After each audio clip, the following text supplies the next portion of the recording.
Bengaluru is expensive.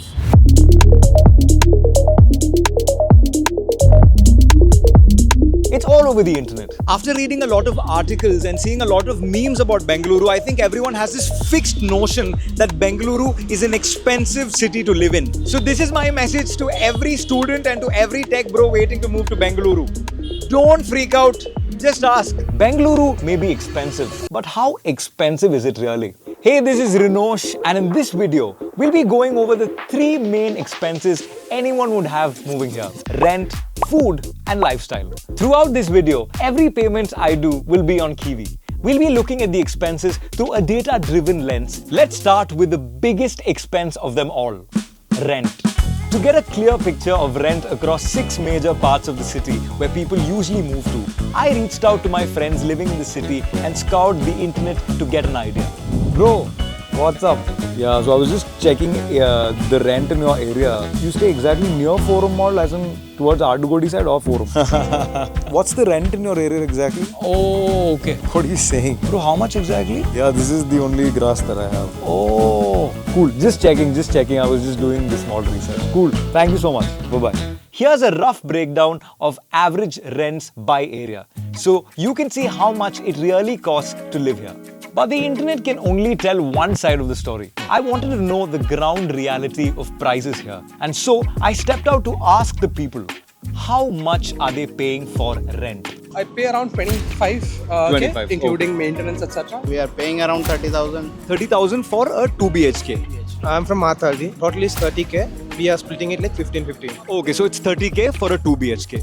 I'm basically in Hoodie, so I'm paying 23k for 2 BHK. Near around 10 factory, and I pay 10k for a 1 BHK. I live near Phoenix Market City Mall. Okay. And my rent for 1 BHK is 42k. What? Yep. 42 for a 1 BHK? Are you living inside the mall? It's a studio apartment, and for the studio apartment we pay 15,000. We found a 2 BHK for 18k. We are lucky like that because that is one of the entry prices. Now, because of high deposits, new people might be a bit hesitant to hunt for an apartment. And for a student, it can be a tough nut to crack. So what's the next best option? A PG. PG, or paying guest accommodations, are easier to find and are usually cheaper than full-fledged apartments. Both shared and private rooms are available. Cleaning and maintenance is taken care of.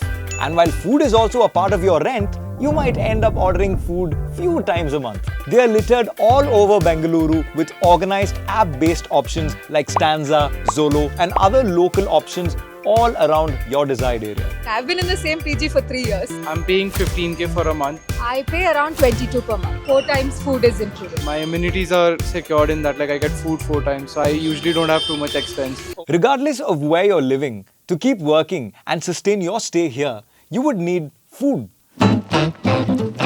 Let's divide this into 2 categories: cooking yourself or ordering food online. Now, if you want to cook for yourself, you need groceries. To get a good idea of all the food prices, I bought the exact same 5 items from 3 different quick commerce apps: Zepto versus Blinkit versus Instamart, to compare their prices and get an estimate on your monthly groceries. So here's how much you'll spend in getting these 5 basic items from your grocery apps. My fridge is stocked, but I just don't have the energy to cook. And I'm sure that I am not the only one feeling this. Enter food delivery apps. Now, the average order value on these apps is between 200 rupees to 500 rupees. If you order out 10 of these meals in a month, your monthly food delivery budget comes to around 3,000 to 6,000 rupees per month.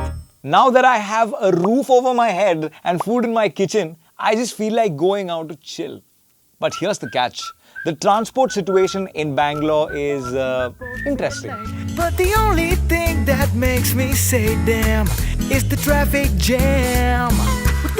Bangalore does have a well-connected metro that travels to most popular major spots. But getting to a station can be difficult, as your only options are autos or cabs, which can get very expensive very quickly. Here's the amount you will spend on travel using these taxi apps in a month.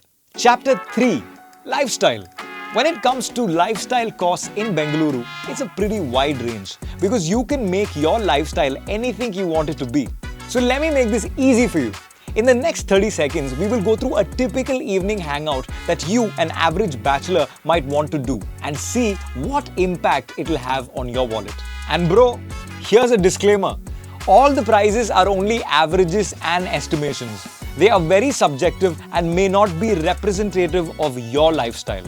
Hit the gym, movie date, shopping, catch up with your friends over beer, attending a gig or going for a concert, going bowling with your friends, karaoke nights, Meghna biryani, corner house, eating that fancy ramen that costs you 2,000 rupees. So, we're finally here. After adding the averages from each section, here's how much an average person spends in Bengaluru. Now, people might think Bengaluru is expensive, but here's a philosophical take on why it makes sense to be in this city. The opportunity cost. Where else can you meet a venture capitalist at a coffee shop and pitch your next startup idea?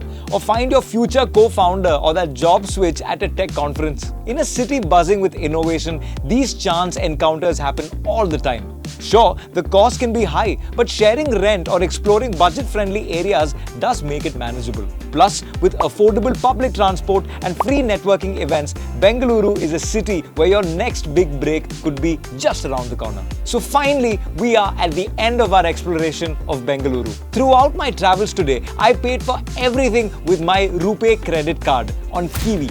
And here's how much I finally saved on my transactions. We've now come to the end of our video and I really hope that you found this video to be super informative. Wishing you a happy stay in Namma Bengaluru. Peace, Maga.